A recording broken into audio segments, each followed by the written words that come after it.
April 1983, Alstead County, Ohio. The land was called the Bottom 40.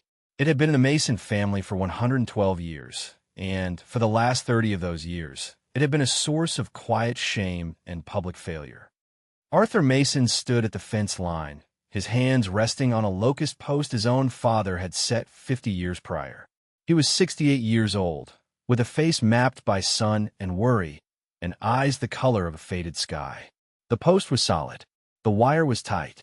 The land, however, was a problem.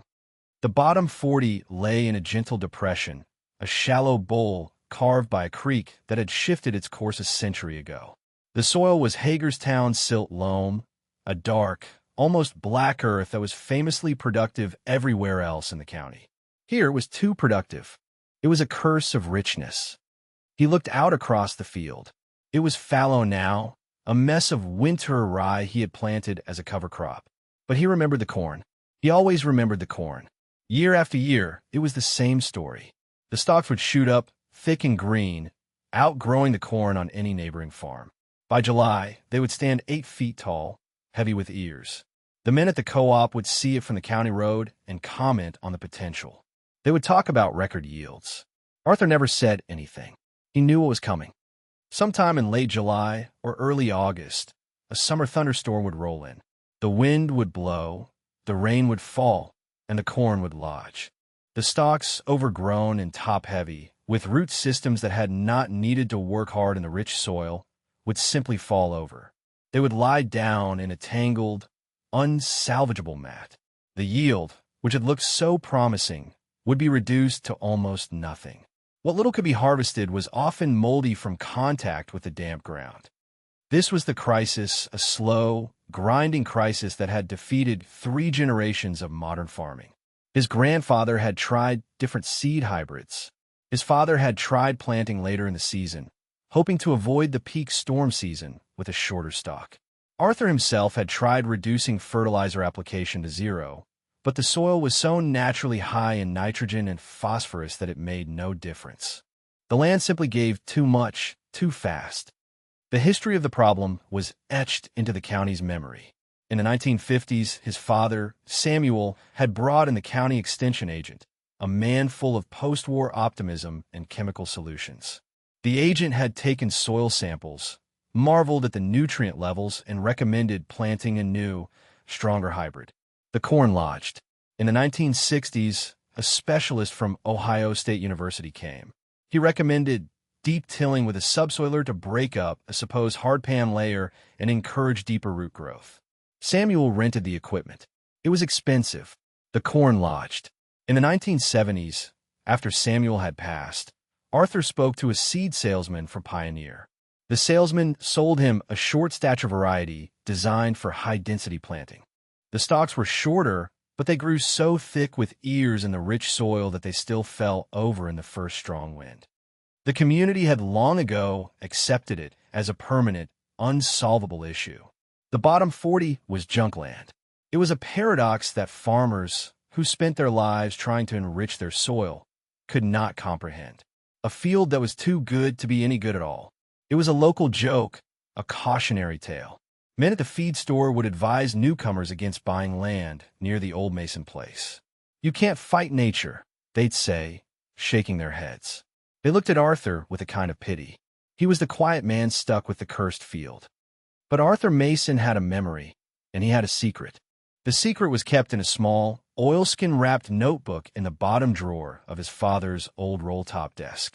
He did not need to look at the notebook. He had read it so many times, its words were as much a part of him as the calluses on his hands. This year was going to be different. He had made a decision. He was done fighting the land. He was going to listen to it. He was going to listen to his father. A week later, a new pickup truck, a gleaming Ford F-150 with the university logo on the door, pulled into his lane. A young man stepped out. He wore polished work boots, crisp khaki pants, and a polo shirt with the same logo. He carried a stainless steel soil probe and a digital tablet in a ruggedized case. His name was David Sterling. He was 26 years old, with a master's degree in agronomy and a confidence that bordered on arrogance. He was a new county extension agent, and he was here to introduce himself and offer the latest in agricultural science to the farmers of Alstead County. He had heard about the legendary Bottom 40 and saw it as a challenge, a puzzle his education had equipped him to solve. "Mr. Mason," he said, extending a hand. "David Sterling. I'm with the Extension Office. I was hoping I could take a look at your problem field." Arthur shook his hand. The young man's grip was firm but soft, a hand that had held books more than post-hole diggers. "It's over there," Arthur said, gesturing with his chin toward the 40 acres of rye. "Always has been." Sterling walked to the fence line, his eyes scanning the field with a practiced, analytical gaze. He talked about cation exchange capacity, parts per million of trace minerals, and the potential for variable rate application of potassium to strengthen stalk integrity. Arthur listened quietly, the way a man listens to a weather forecast when he can already feel the rain in his joints. For the next hour, Sterling performed a meticulous ritual. He walked a grid pattern across the field, plunging his soil probe into the earth at precise intervals. He collected samples in small plastic bags, each one carefully labeled. He made notes on his tablet, his brow furrowed in concentration. Finally, he returned to the truck, his boots now dusty. "Well, the soil structure looks fantastic," he announced, as if this were a new discovery. "Incredible tilth. I'll get these samples to the lab in Worcester, but I can tell you right now, your organic matter is off the charts. We're probably looking at nitrogen levels that are 3, maybe 4 times the recommended baseline for corn." Arthur nodded. "It's rich soil." Sterling chuckled, a short, condescending sound. "That's an understatement, Mr. Mason. This isn't soil. It's practically pure compost. No wonder your corn falls over. The roots are getting lazy in this stuff. They're not having to work for their nutrients, so they don't develop the anchoring structure they need." He leaned against his truck, crossing his arms. "The conventional wisdom would be to plant something that can handle it. Maybe switch to silage sorghum? It's a beast. It'll suck up a lot of that in. But the market for it is weak around here." He paused, tapping a finger on his tablet. "Frankly, the most cost-effective solution might be to enroll this parcel in the Conservation Reserve Program. Plant it with native grasses and let the government pay you to leave it alone. It's probably not worth the expense and headache to farm." He was dismissing the land. He was dismissing a century of his family's life. He saw a data point, a failed asset on a balance sheet. He did not see the place where Arthur's father had taught him to drive a tractor. He did not see the spot where his grandfather had hit a spring and dug a well that still ran sweet and cold. Arthur looked at the young man. "I'm going to farm it," he said. His voice was quiet, but it held a firmness that made Sterling pause. "With all due respect, what are you going to do differently this time?" Sterling asked, his tone laced with pity. "You can't just keep planting corn and hoping for a calm summer." "I'm not planting corn," Arthur said. This piqued Sterling's interest. "Oh, what's the plan?" "Soybeans will have the same problem. Alfalfa might do well, but establishing it will be a challenge with the weed pressure in soil this rich." Arthur looked out at the field, at the way the winter rye was growing a little too thick, a little too green. He thought of the words in his father's notebook. "I'm going to fix the soil," he said. Sterling laughed outright this time. "Mr. Mason, the soil isn't broken. It's the opposite of broken. Your problem is an excess of fertility. You can't fix that. You can only manage around it or give up. The lab results will confirm what I'm telling you." He handed Arthur a business card. "The report will be ready in 2 weeks. It will outline your options, CRP, alternative crops. My professional recommendation is going to be the CRP. It's the smart play." He got in his truck and drove away, leaving a cloud of dust that settled slowly on the lane. Arthur watched him go. The smart play. The young man had a lot of information, but he didn't have knowledge.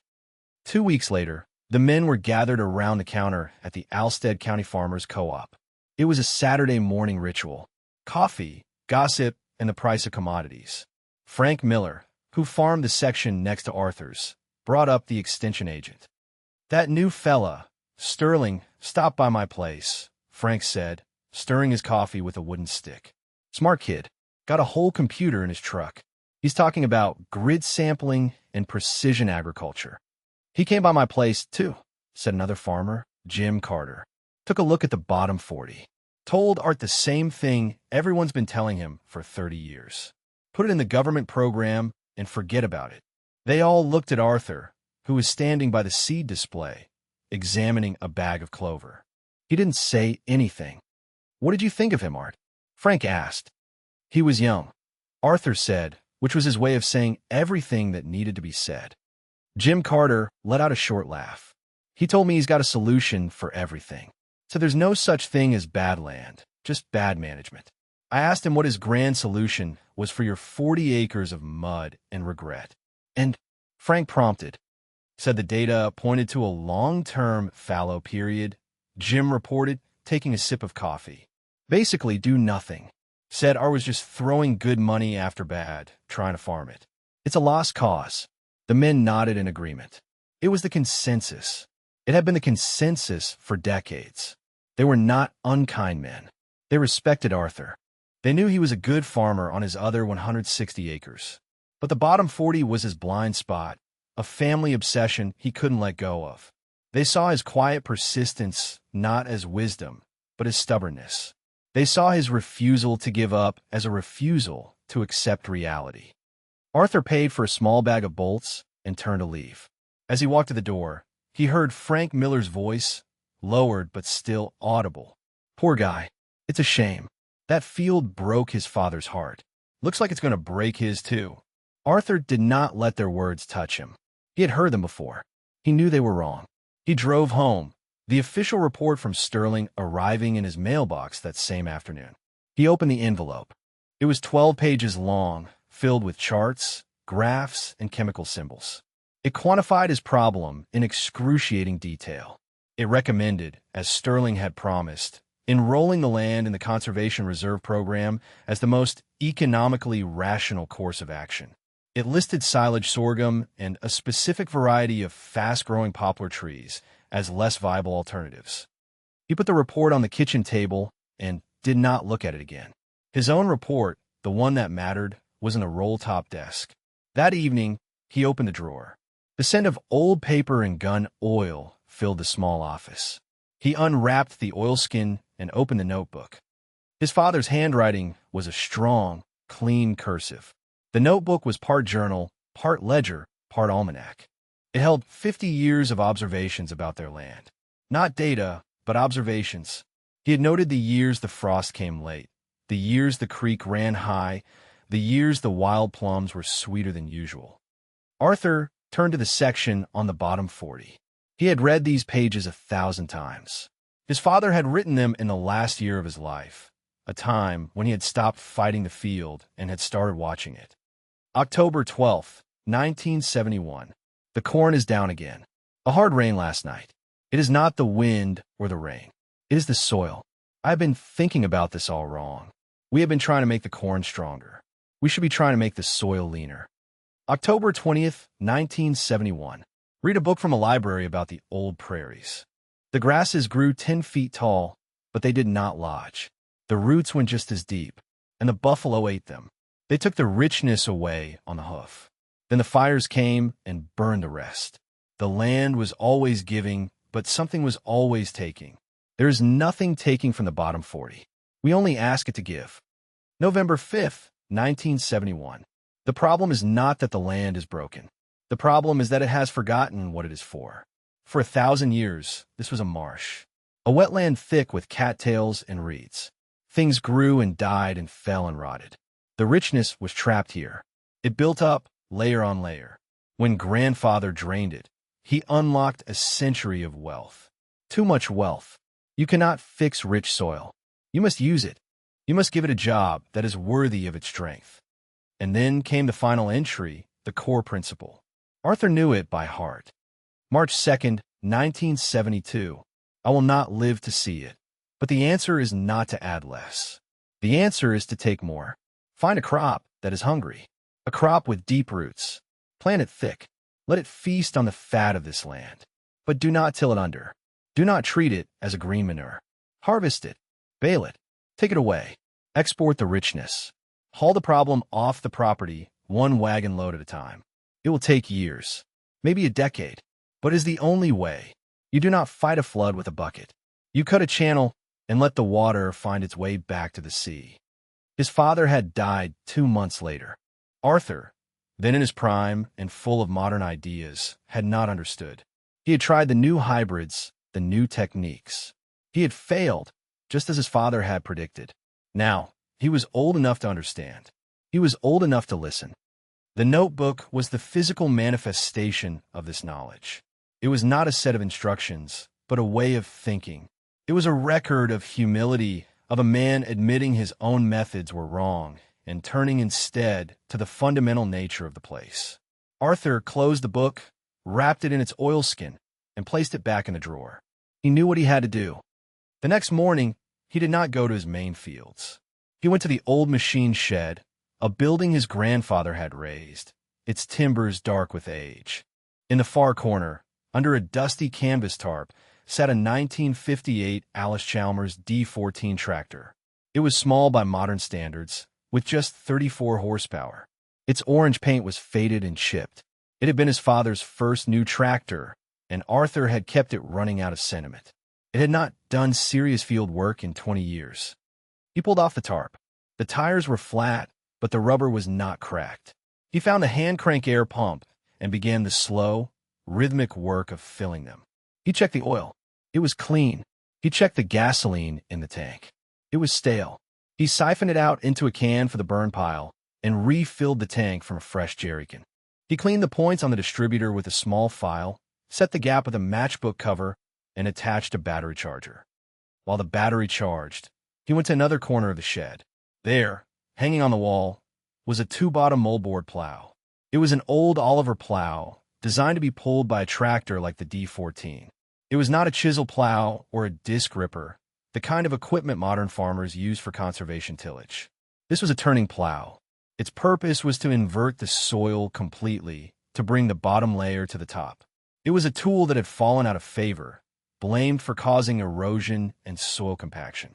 But Arthur's father had kept it, and Arthur had kept it clean. The mold boards were still coated in a thin layer of grease to prevent rust. By late afternoon, the battery was charged. Arthur climbed onto the iron seat of the D14. He pulled the choke, turned the key, and pressed the starter button. The engine turned over slowly, then coughed. He tried again. It sputtered, caught, and then roared to life with a cloud of blue smoke. The sound was loud and uneven, a mechanical heartbeat from another era. He let it idle for 10 minutes, the noise echoing in the old shed, a ghost coming back to life. He backed the tractor out into the sunlight and hitched it to the Oliver plow. He drove it slowly toward the bottom 40. He did not need a large, four-wheel drive tractor with an air-conditioned cab and a GPS. He needed this tractor. Its light weight would not compact the damp soil, and its slow speed was exactly what the job required. He began his work. He was not preparing a seedbed for corn or soybeans. He was performing a different kind of agriculture. He lowered the plow and started on the outer edge of the field, the little tractor digging in. The twin mold boards bit into the earth, and the rich, black soil rolled over in a clean, dark wave. He was plowing under the winter rye. This was the first step. He drove in a steady, patient pattern, spiraling inward toward the center of the field. The process was slow, methodical. It took him 4 days to plow the entire 40 acres. Each evening, he would come in smelling of diesel exhaust and damp earth, his body tired but his mind clear. He was not fighting. He was working with the land, using an old tool to begin a long conversation. His neighbors watched him from the road. They saw the small, antique tractor and the old-fashioned plow. They saw him turning the soil over completely. What in the world is Art doing now? Frank Miller asked Jim Carter at the co-op. He's plowing that whole field. Haven't seen anyone do that in 20 years. He'll lose half his topsoil if we get a heavy spring rain. And with that little toy tractor, Jim added, shaking his head, it'll take him forever. He's going backwards. It's like he's trying to farm in his father's time. They did not understand that this was precisely the point. He was using his father's knowledge, his father's tools. He let their skepticism roll off him like water off a duck's back. He finished the plowing and waited. He watched the weather. He waited for the soil to settle. 2 weeks later, He drove his pickup truck not to the local seed dealer, but to a specialty supplier 2 counties over. He walked past the pallets of corn and soybean seed. He was looking for something else. "Can I help you?" the owner asked. "Looking for chicory seed," Arthur said. "Foraged chicory." The owner raised an eyebrow. "Don't get much call for that. Mostly sell it to folks with deer plots." "How much you need?" "Enough for 40 acres, Arthur said. The man stared at him. 40 acres? What are you going to do with 40 acres of chicory?" "I'm going to plant it," Arthur replied. He bought 200 pounds of uncoated Puna 2 foraged chicory seed. It was expensive. It was a significant investment in a crop that had no local market. He loaded the bags into his truck and drove home. Chicory. It was the hungry crop his father had written about. It was a deep-rooted perennial, often considered a weed. Its taproot could drive down 5, 6, even 10 feet into the soil. It was known for its ability to pull nutrients from deep in the soil profile, especially potassium, calcium, and nitrogen. It was a nutrient scavenger. It was precisely the tool he needed. He cleaned out his old John Deere grain drill, a piece of equipment that was also considered obsolete, and calibrated it for the small, light chicory seeds. He mixed the seed with dry sand to ensure it would flow evenly through the drill. The day he planted, David Sterling happened to be driving by. The young agronomist slowed his truck to a crawl, his window down, a look of utter bewilderment on his face. He saw Arthur on his ancient grain drill, seeding a field that his report had declared unfarmable. He could not imagine what Arthur was planting. It was too late for oats, too early for wheat. He shook his head and drove on, convinced now that the old farmer was not just stubborn, but eccentric to the point of foolishness. He made a mental note to check in on him in a few months, more out of a sense of professional duty to document the inevitable failure than any hope of success. Arthur finished his planting. He had plowed the field, prepared the seedbed, and sown his strange crop. Now, all he could do was wait. The work was slow, deliberate, and deeply private. He had not asked for advice. He had not sought approval. He was following a map laid out by a dead man, a map that no one else believed in. The spring rains came, gentle and steady. The chicory seed germinated. Within 2 weeks, a faint green fuzz covered the bottom 40. Arthur walked the field every day. He knelt down, examining the small, broadleaf rosettes that were forming. They looked like dandelion greens. By late May, the field was a solid carpet of lush, green leaves. The plants were growing with an astonishing vigor, fueled by the immense reserves of nitrogen in the soil. The growth was far more robust than the test plots in the seed catalog had indicated. Frank Miller stopped his truck by the fence one afternoon. Arthur was walking the edge of the field, his gaze fixed on the crop. "Art," Frank called out, "what on earth did you plant there? Looks like a salad bar for every deer in the county." "Chicory," Arthur said. "Chicory," Frank repeated, mystified. "What for? You planning on opening a coffee shop?" "It's for the soil," Arthur answered, offering no further explanation. Frank just shook his head and drove off. The story spread through the community. Art Mason had planted 40 acres of weeds. The consensus at the co-op shifted from pity to a kind of morbid curiosity.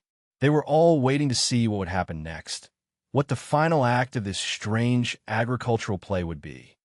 By mid-July, the chicory was 3 feet tall, a dense jungle of broad leaves and thick stalks. Blue flowers began to appear, turning the entire field into a sea of periwinkle. It was, in its own way, beautiful, but it was not a cash crop. It was not corn or wheat or soybeans. In the eyes of his neighbors, it was 40 acres of wasted potential, a monument to one man's folly. Arthur's work was not done. He serviced his old New Holland Haybine, a sickle bar mower and conditioner in one unit. He greased the fittings, sharpened the blades, and checked the tension on the conditioner rollers. He hooked it up to his main tractor, a more modern International harvester, and when the chicory was in full bloom, he began to cut it. The haybine laid the thick, succulent stalks into wide windrows. The moisture content was high, and it took several days of hot, dry weather for it to cure. When it was ready, he raked the windrows together and brought out his old, reliable New Holland Square baler. For a week, he worked from dawn until dusk, baling the chicory. The baler kicked out one dense, heavy, 60-pound bale after another. He stacked them on hay wagons and hauled them to the upper corner of the field, near the road. He made a single, massive stack. When he was finished, over 3,000 bales of chicory hay stood in a neat rectangle, a testament to the field's incredible productivity. He had harvested the richness. He had taken the excess nitrogen, phosphorus, and potassium, converted it into plant matter, and removed it from the soil. Each bale was a 60-pound parcel of his problem, neatly tied with twine. The question was what to do with it. No one wanted to buy chicory hay. It wasn't a common livestock feed. He called a dairy farmer he knew. The man was skeptical, but agreed to take a few bales to test. A week later, he called back. His cows loved it. It was high in protein and minerals. He agreed to buy half the stack at a discount. Arthur sold the other half to a man who raised goats. The price was low, barely covering his fuel and twine, but he was not trying to make a profit. He was trying to export the problem. As soon as the field was cleared, the chicory began to grow back from its deep taproots. The crowns, rejuvenated by the cutting, sent up new leaves. By September, the field was green and lush again, ready for another cutting. He repeated the entire process: cut, cure, rake, bale. This time the yield was smaller, about 2,000 bales. He sold them to the same two farmers. He had now removed 5,000 bales of biomass from the bottom 40. He had hauled away roughly 150 tons of his problem. He let the chicory grow through the fall, its leaves forming a thick ground cover that would protect the soil through the winter. The first signs of success were subtle, almost imperceptible to anyone but him. That autumn, after a heavy rain, he walked the field. He noticed the water did not stand in the low spots as long as it used to. The soil seemed to drain better. He dug a small hole with a spade. The earth was still dark and rich, but it seemed more friable, less dense. The network of chicory roots had created thousands of small channels deep into the subsoil, improving its structure and aeration. He did not say a word to anyone. He knew this was a long-term project. 1 year was not enough. His father had said it could take a decade. The next spring, he did not plow. The chicory was a perennial. It came back on its own, stronger than before. He did the same thing all over again. He took 2 cuttings, one in July and one in September. Another 5,000 bales. Another 150 tons of nutrients hauled away. David Sterling drove by occasionally. He saw the field of blue flowers. He saw Arthur cutting and baling. He logged it in his notes as unconventional cover crop management. He assumed Arthur was using it as a green manure and was baffled by the fact that he was baling and removing it. It went against everything he had been taught about building soil health. You were supposed to add organic matter, not haul it away. He wrote off the bottom 40 as a data anomaly, a pet project of an old-timer that had no practical application in modern agriculture. In the 3rd year, Arthur noticed a more significant change. The chicory was still healthy, but it was not quite as tall, not quite as dense. The color was a shade less dark green. The field was still incredibly productive, but the explosive, almost frantic growth of the first year had tempered. He took his 2 cuttings, but this year the total was closer to 4,000 bales. The land was beginning to breathe. It was finding its balance. At the co-op, the talk had died down. Art Mason and his weed field were old news. It was just another part of the landscape now. They had stopped trying to understand it. It was in the fall of the 3rd year that David Sterling was forced to reevaluate. He had been assigned a project by the state to study nutrient runoff in agricultural watersheds. The creek that ran alongside the Mason farm was one of the waterways being monitored. His team had been taking water samples for 2 years. One afternoon, he was reviewing the data on his computer. He noticed something strange. The nitrate and phosphate levels in the samples taken downstream from the Mason farm were significantly lower than the samples taken upstream. This was the opposite of what he expected. Farmland was supposed to add nutrients to waterways, not remove them. He checked the dates. The drop had started 2 years ago and had become more pronounced each year. He pulled up the property maps. The only farm that drained into that section of the creek was Arthur Mason's. And the only part of the farm that bordered the creek was the bottom 40. He frowned. It made no sense. A field with some of the highest soil nutrient levels in the state was somehow leaching less nitrogen than any other farm in the county. His model said this was impossible. He ran the numbers again. The data was clear. He drove out to the Mason farm. It was a crisp October day. Arthur was in the machine shed, working on his baler. He looked up as Sterling's truck pulled in. The young man got out. He was not wearing his university polo shirt, just a flannel shirt and jeans. He looked less confident than he had 3 years ago. He held a printout of his water quality data. "Mr. Mason," he began, his tone different now. It was not condescending. It was questioning. "I need to ask you about this field." He pointed toward the bottom 40, which was covered in the green rosettes of the chicory's fall growth. Arthur wiped his hands on a rag and waited. "We've been monitoring the creek," Sterling said, "and the water coming off your property is cleaner than the water coming onto it. Substantially cleaner. The nitrate levels are dropping every year. I've never seen anything like it from a working farm." He held up the papers. "My data says your field is acting like a giant filter. But given the soil tests I ran, it shouldn't be. It should be the biggest polluter in the county." Arthur looked at the young man.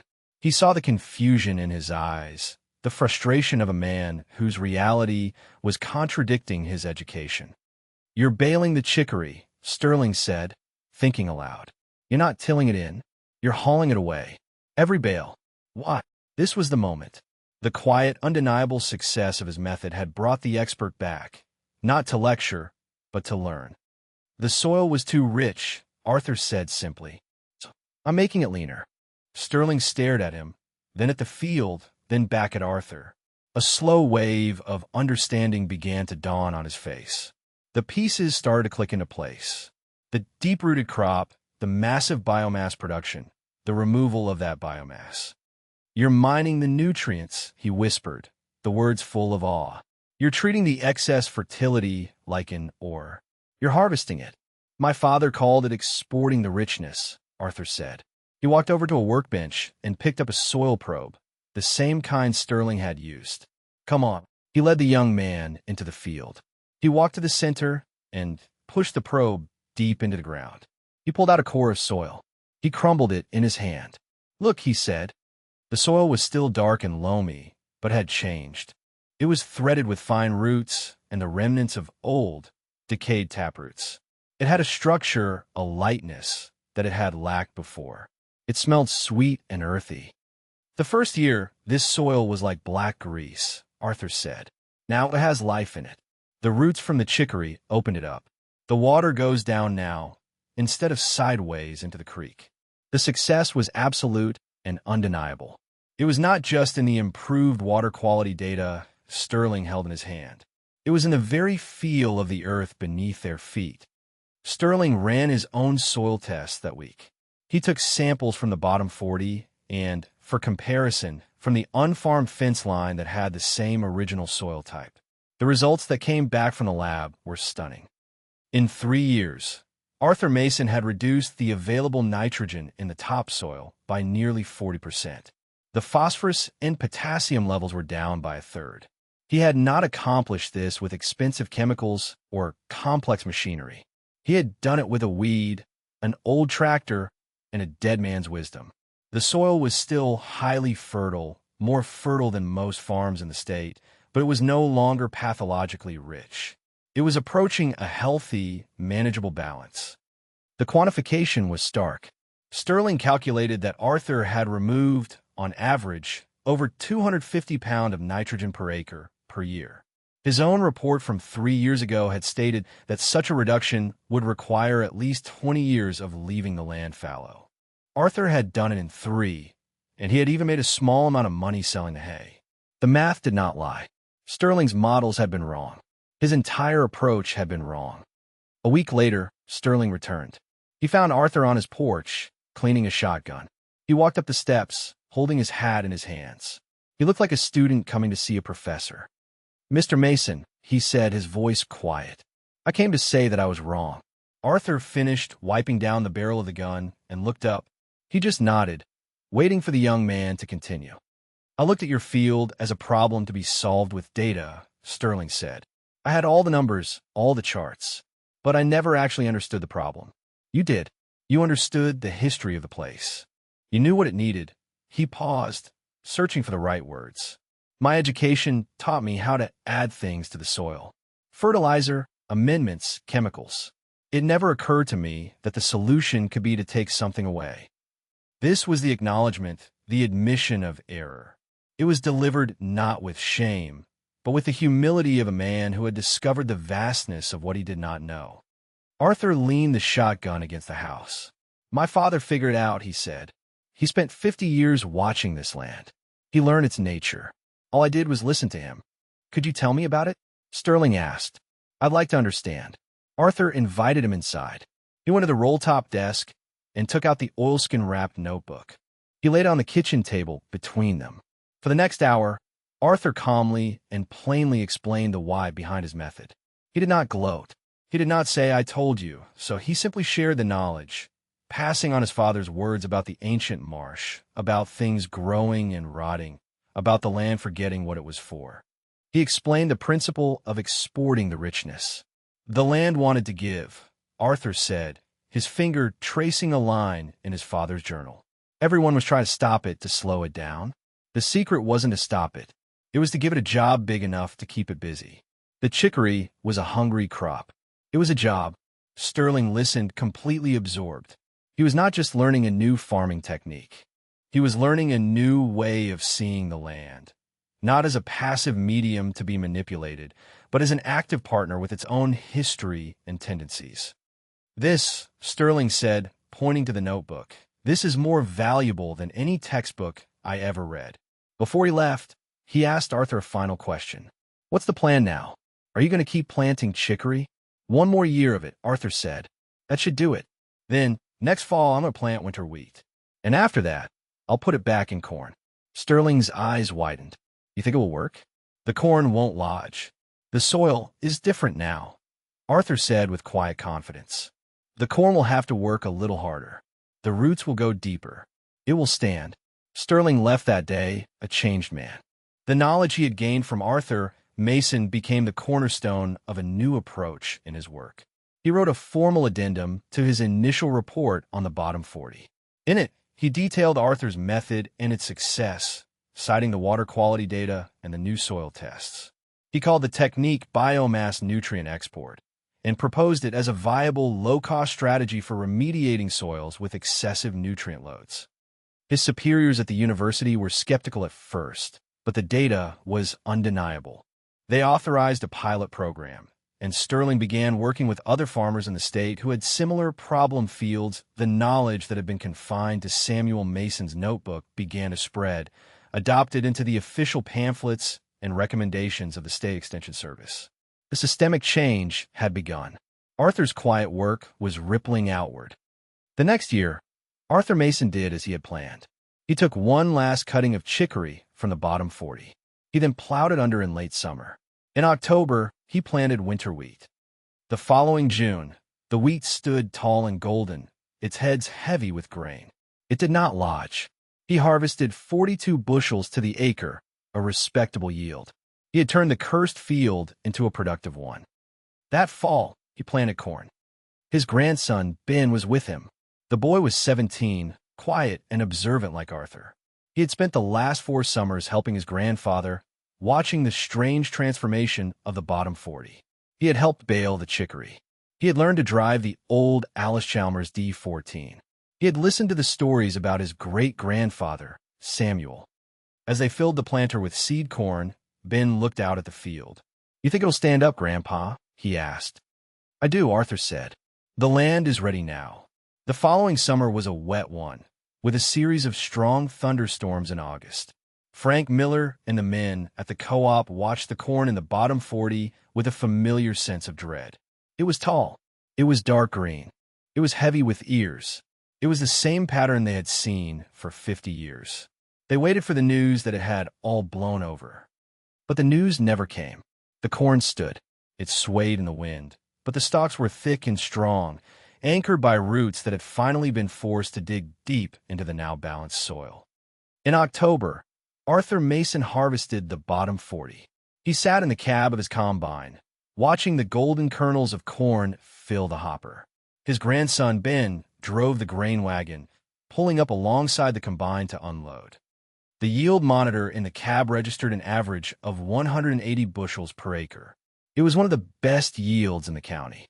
The success was absolute. The curse was broken. A few days later, David Sterling stopped by. He wasn't there in any official capacity. He brought a bag of apples from his own small orchard. He and Arthur stood at the edge of the harvested cornfield, looking at the sturdy, cut-off stalks. "You did it," Sterling said, his voice full of respect. "It's the best-looking stand of corn stubble I've ever seen." "The land did it," Arthur corrected him gently. "I just gave it what it needed." The old Allis-Chalmers D14 sat parked by the machine shed. It was clean, its engine recently serviced. It had become a symbol. It represented the idea that the right tool was not always the newest or the biggest. It stood for a kind of wisdom that valued patience and appropriateness over sheer power. It was a reminder that sometimes the old ways were not old because they were obsolete, but because they were durable.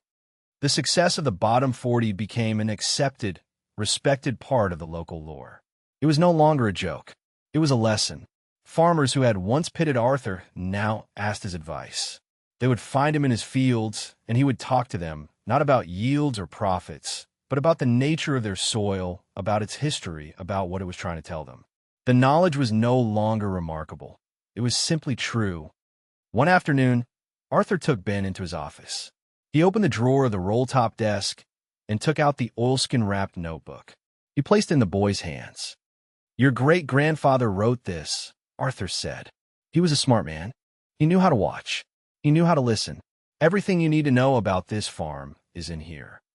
Ben held the book with a reverence that belied his years. He opened it and saw the strong, clean cursive of a man he had never met. He was the successor.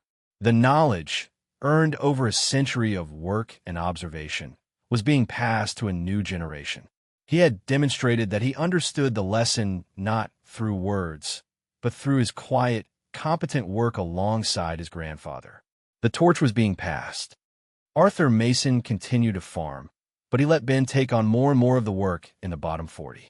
He watched as the boy managed the crop rotations, carefully monitoring the soil, ensuring the hard-won balance was maintained. The land was in good hands. The final thematic statement of his life's work was not written in a book or spoken in a speech. It was written in 40 acres of healthy, productive land. It was the quiet satisfaction of a problem correctly solved, of a legacy restored. Some things don't become obsolete. They just wait for people to remember why they were made.